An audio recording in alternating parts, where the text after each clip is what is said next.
সাইয়েদনা মুসা আলাইহিস সালাম আল্লাহরে বললেন, আল্লাহ মাইয়াকুনু জালিসি ইয়াউমাল কিয়ামা, কিয়ামতের দিন বিচারের শেষে বনি ইসরাইলের আমি বড় পয়গম্বর মুসা যখন জান্নাতে যাব, কে আমার সাথে জান্নাতি হবে? আল্লাহ বললেন, সাহিবুকা ফিল জান্নাতি জাজ্জার, তোমার সাথে জান্নাতে ঢুকবে বনি ইসরাইলের একজন কসাই। কে? কসাই। সুবহানাল্লাহ কইবেন না? একজন কসাই যাবে। মুসা আলাইহিস সালাম বললেন, কি রে, আমি এত বড় নবী, কোন নবী যাবে না আমার সাথে, কোন ওলি যাবে না, কোন হাফেজে কোরআন যাবে না, কোন আলেম যাবে না, কসাই যাবে কেন? আল্লাহ বললেন, দেখে আসো কেন যাবে কসাই। সাইয়েদনা মুসা আলাইহিস সালাম কসাইয়ের দোকানে গেলেন, দেখলেন না কসাইয়ের স্পেশাল কোনো আমল তো দেখা যায় না, খালি গোশত কোপায়। কি কোপায়?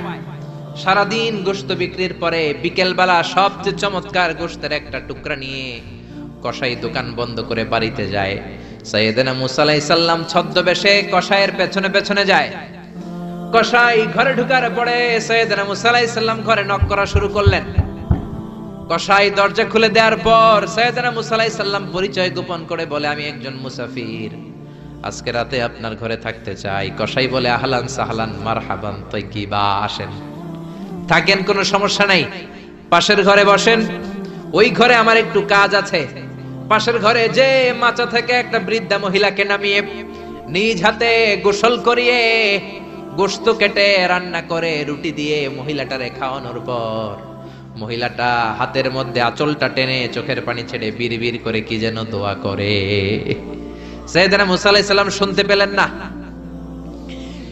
ওই মহিলাকে খাওয়ানোর পরে প্লেটের মধ্যে গোশত আর রুটি নিয়ে কসাই যেয়ে বলে, ও ভাই মুসাফির, এই নেন খাবার, রাতের খাবার খেয়ে আপনি ঘুমিয়ে যান, সকালে আপনি যাবেন আপনার পথে, আমি যাব আমার দোকানে। সাইয়েদনা মুসা আলাইহিস সালাম বলে, রাতের খাবার পরে খাবো, আগে বলো ওই মাচার মধ্যে বৃদ্ধা মহিলাটাকে। কসাই বলে, এই মহিলাটা ছাড়া এই পৃথিবীতে আমার কেউ নাই, আমি ছাড়া এই মহিলাটারও আর কেউ নাই। এই মহিলাটা ওই মহিলা যে আমারে 10 মাস পেটে ধরেছে। আল্লাহু আকবার। এই মহিলাটা আমার জনম দুঃখিনী মা, মা ছাড়া আমার কেউ নাই, আমিও ছাড়া আমার মায়ের কেউ নাই। প্রতিদিন আমি আমার মারে গোসল করাই, নিজ হাতে টাওয়াল দিয়ে গা মুছে দেই, তেল মালিশ করে দেই, গোশত রান্না করে রুটি দিয়ে খাওয়াই, আর আমার মা আমার জন্য দোয়া করে। সাইয়েদনা মুসা আলাইহিস সালাম বললেন বিড়বিড় করে, তোমার মা 2 হাত তুলে কি দোয়া করেছে আমারে বলো, আমি তো বুঝলাম না। কসাই বলে, আমার মা প্রতিদিন খাওয়ার পরে খুশি হয়ে যায়, প্রতিদিন খেয়ে দে খুশি হয়ে চোখের পানি ছেড়ে আমার জন্য দোয়া করতে শুরু করে। একটা পাগলা দোয়া, বিগত 20 বছর যাবত আমার আম্মা এই দোয়াটা করে।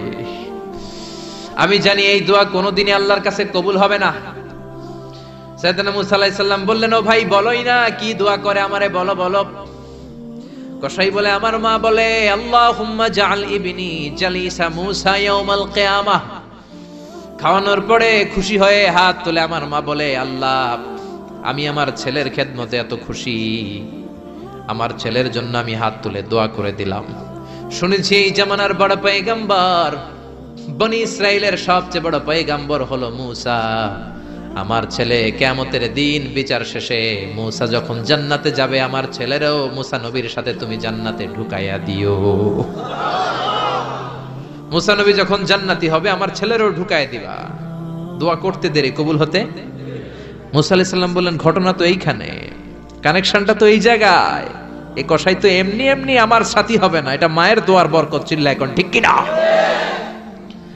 এই জন্য প্রিয় ভাইয়েরা, মায়ের দোয়া ছাড়া, বাবার দোয়া ছাড়া পৃথিবীর কেউ আল্লাহর ওলি হতে পারে না, পৃথিবীর কেউ ভালো মানুষ হতে পারে না, সফল হতে পারে না, ক্যারিয়ার সুন্দর করতে পারে না, নেতা হতে পারে না, ব্যবসায়ী হতে পারে না। জীবনে যারাই সফল, তাদের সফলতার পেছনে মা বাবার দোয়া ছাড়া নাই। বিশ্বনবী মা বাবার আদর পান নাই, জন্মের আগে বাবারে হারালেন, 6 বছর বয়সে মারে হারালেন। মা বাবা ছাড়া ইয়তীম হয়ে বিশ্বনবী বড় হলেন। প্রথমে দাদার কাছে, তারপরে চাচার কাছে ইয়তীম নবী বড় হতে লাগলেন। বিশ্বনবী যখন হুদাইবিয়ার উমরা করতে যাবেন, পথিমধ্যে বিশ্বনবীর মায়ের কবর পড়ল। জায়গাটার নাম ছিল আবওয়া। কি নাম? আবওয়া নামক জায়গায় এসে বিশ্বনবী আল্লাহর কাছে ফরিয়াদ করলেন, আল্লাহ আমি আমার মায়ের কবর জিয়ারত করতে চাই, অনুমতি দেন। বিশ্বনবীর মায়ের নাম কি?